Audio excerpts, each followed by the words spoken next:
Marie, Notre-Dame de la route, marche avec nous. Tu as parcouru les routes de Galilée et de Judée, les routes de l'exil en terre étrangère, les routes de la joie et celles de la croix. Tu as dit le oui décisif de l'histoire et tu t'es dit être la servante de Dieu dans son plan de salut si déconcertant et inouï. Tu t'es mise à l'écoute de paroles et d'événements qui ne pouvaient faire l'objet que de méditations prolongées au fond d'un cœur de disciple. Tu as accompagné ton fils qui t'a proclamée heureuse pour avoir écouté la parole de Dieu et l'avoir mise en pratique. Tu as été fidèle et debout sous la croix, et tu as accompagné l'Église naissante dans son attente priante de l'Esprit Saint. Notre-Dame de la route, Marie, marche avec nous aujourd'hui. Tu as marché avec nos ancêtres durant plus de 350 ans comme consolatrice et patronne de la ville. Marche avec nous maintenant, avec nous qui sommes au seuil de temps nouveaux, dans un monde de plus en plus déchiré par les inégalités, les injustices, les violences et les drames humains sans nom.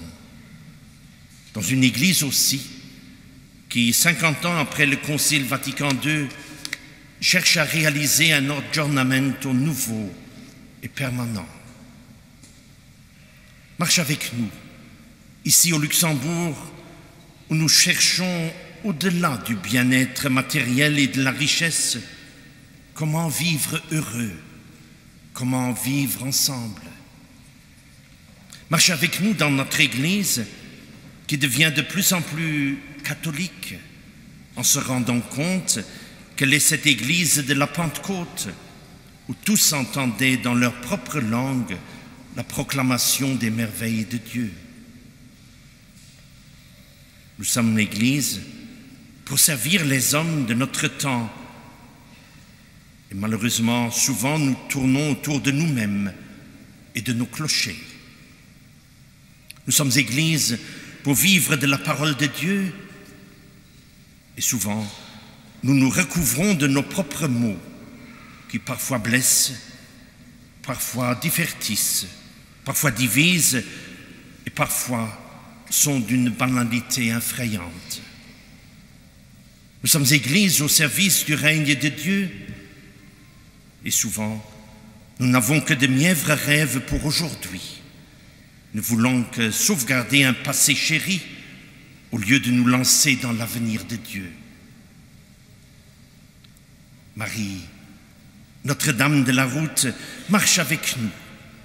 Sois à nos côtés pour que nous ne perdions pas de vue celui qui a comblé ta vie, Jésus-Christ. Marie, Mère de Dieu, tu es la mère de l'Église, la mère aussi de l'Église qui est à Luxembourg. Sois notre patronne de la ville et du pays, comme tu l'as été dans le passé. Et prie pour tes enfants ici, qui cherchent un guide fiable pour les temps nouveaux. Marche avec nous, Marie.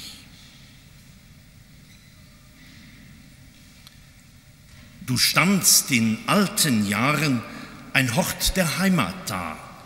Auch uns bleibt in Gefahren mit deiner Hilfe nah. Sangen wir am Oktavlied. Viel Haarzeiten, heute mich kannt. Am 17. Jahrhundert, mit Hunger, dem schwarzen Tod, der Krieg mit all seinen Grausamkeiten, an allen Zeiten, bis an das blutig 20. Jahrhundert, mit seinen 2 Weltkriegen. Das von allen Doen gut Letzebäuer Art, bei Jesus mam zu gehen, wann Leben bis am Hart. So de Willi Görgen Gedicht, ein Oktavlied, das von Vic Goldschmidt an Musik gesagt gouf. Ja, das gut Letzebäuer Art, bei Jesus Mann zu gehen. Mammen hat dem Kreuz zu sichern, an ihrem Leid, an ihre Sorgen, Trächterin zu fannen, für Eistränen, an Eissorgen. Letzebäuer wussten, wohin sie gingen. Bei Jesus Mann, die hier Gebärder versteht, hier Tränen aufbrechend an ihnen ihre Jung weist. Ja, Letzebäuer haben hier Ave Spes Nostra gesungen.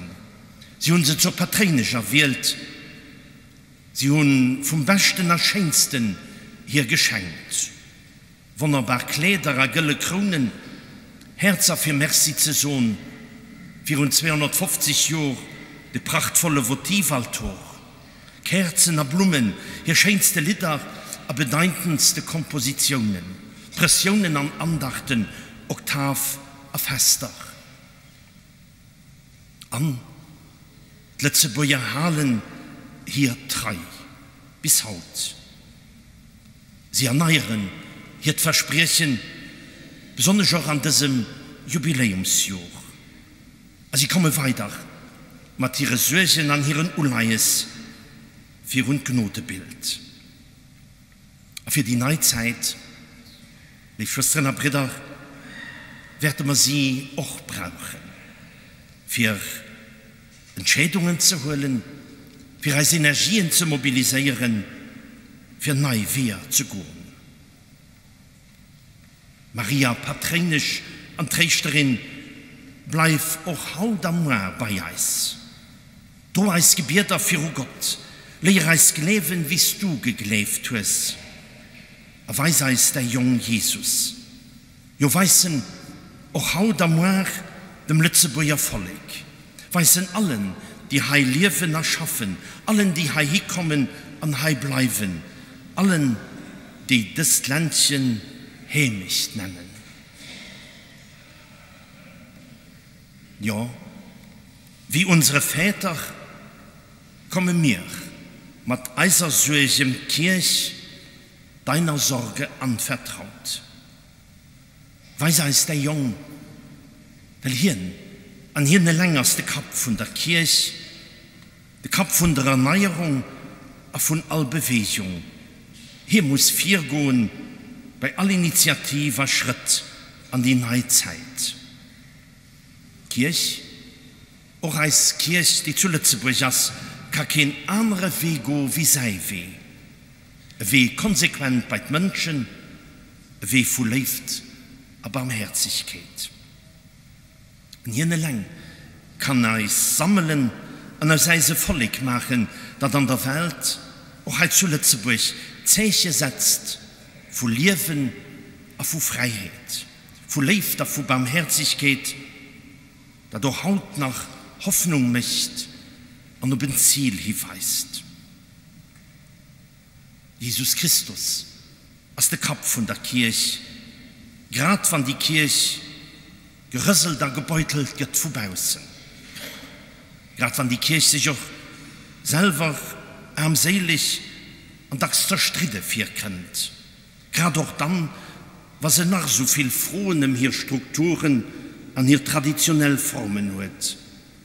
Auch gerade dann, wenn die ein hat und die andere Haar rufen. Gerade dann gilt, also die einzigste Wies, den einzigen Mot d'ordre an der Kirche zu besinnen, dingen. So wie der Jesus Christus selber gedient hat. Kein hat ein größer lebt, wie den sein Leben higet, für den dir gern hat. In dieser Zeit, weh an die Neuzeit, werden Spannungen und Unsicherheiten gehen. Es wird nicht fehlen, nur widersprüchliche Propositionen, es wird Differenzen und Schwierigkeiten gehen. Und leider werden wir die ein oder andere der Kron ob den Kap setzen, den der Kap von der Kirche ist, der Jesus Christus. Wir haben engem aber soll eisen Herr Jesus eis bewahren, dat man sein Leib zerrappen, dat man durch Unähnlichkeit dem Körper Glieder ausreißen und der Körper den Kirchers verdirven. Weil Einheit sind wir als Kirche zu Lützeburg, als eine Lützeburger Gesellschaft schuldig. Einheit nicht als Machtblock, mehr als Dienstgemeinschaft, nicht als Interessegruppe, mehr als ein Mehrwert und Menschlichkeit. Der Schriftsteller Heinrich Böll soll Recht behalten und er soll heute zu Lützeburg immer mehr Recht kriegen. Er schreibt, selbst die allerschlechteste christliche Welt würde ich der besten heidnischen vorziehen, weil es in einer christlichen Welt Raum gibt für die, denen keine heidnische Welt je Raum gab. Für Krüppel und Kranke, Alte und Schwache. Und mehr noch als Raum gab es für sie. Liebe für die, die der heidnischen wie der gottlosen Welt nutzlos erscheinen und erschienen. Und dafür sangen wir, dafür beten wir mit allem Notdruck. Maria, du standst in alten Jahren als Hort der Heimat da. Auch uns bleib in Gefahren mit deiner Hilfe nah. Schirm uns und schirm das Land.